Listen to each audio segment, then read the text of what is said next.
How does decentralized trading on Sovryn work, and what is an AMM? I think it could be helpful to start with centralized exchanges. Most people think of centralized exchanges as a place where you come, you want to sell a Bitcoin, and it matches you with someone who wants to buy a Bitcoin. The reason that's not quite how it works is because that would be a pretty frustrating process. You would come, you'd have a price at which you want to sell your Bitcoin, and you kind of have to hope that you coincidentally bump into someone who wants to buy the same amount of Bitcoin from you at the same price. This is like barter. It's not convenient. If you think about how we in the modern world have solved the problem of barter and convenience, it's through the store. A store is a place where you go and there's someone there who's already bought all the stuff that you want to buy.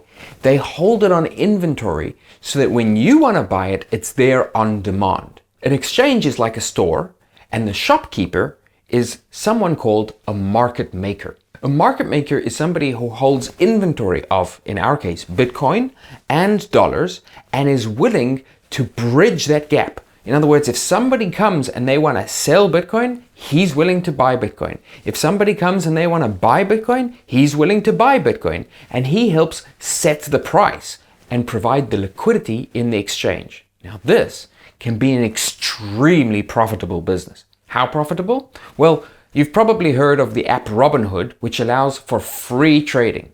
The trading isn't exactly free. How could they offer such a service? Well, the way they offer free trading is because they're selling the right to be the market maker to Citadel, one of the largest hedge funds in the world.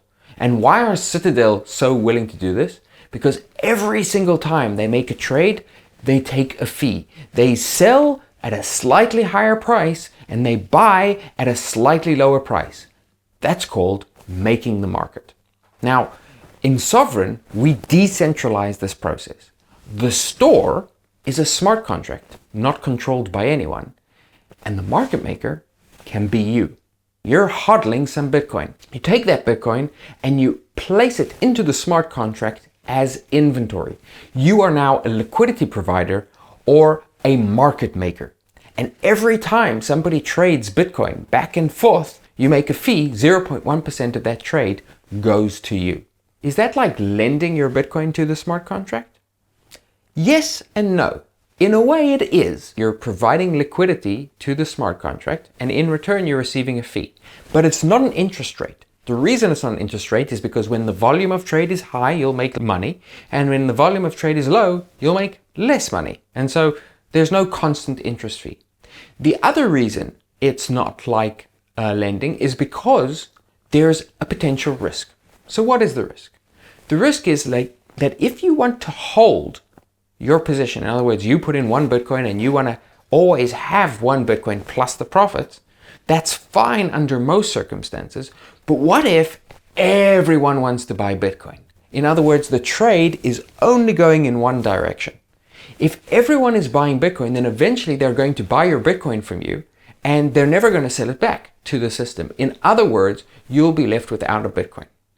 And that's where a different way of making profit comes into play. Let's imagine 3 players in the Sovryn trading system. Thor the trader makes money by trying to figure out if the market's going up or down. Then there's Loki. Loki has a much more tricky and passive way of making money. Loki is the market maker or the liquidity provider. Loki provides the Bitcoin or the dollars to the system, and every single time Thor trades, Loki makes money. But Loki wants to be protected from the trade going only in one direction. And that's where Odin comes in. Odin is an arbitrage trader.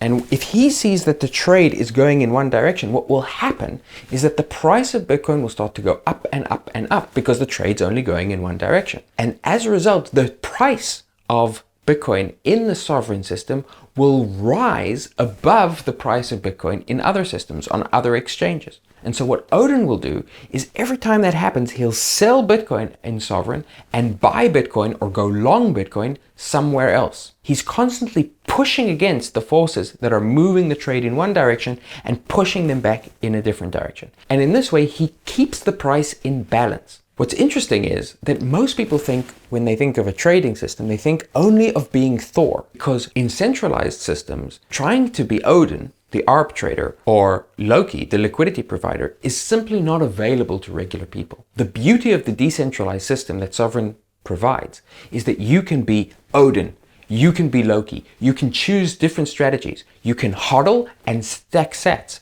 just by being passive like Loki, or you can be opportunistic and wise and take advantage of dislocations in the market like Odin. 3 ways to profit on Sovryn while still controlling your funds. That's the beauty of decentralized trading.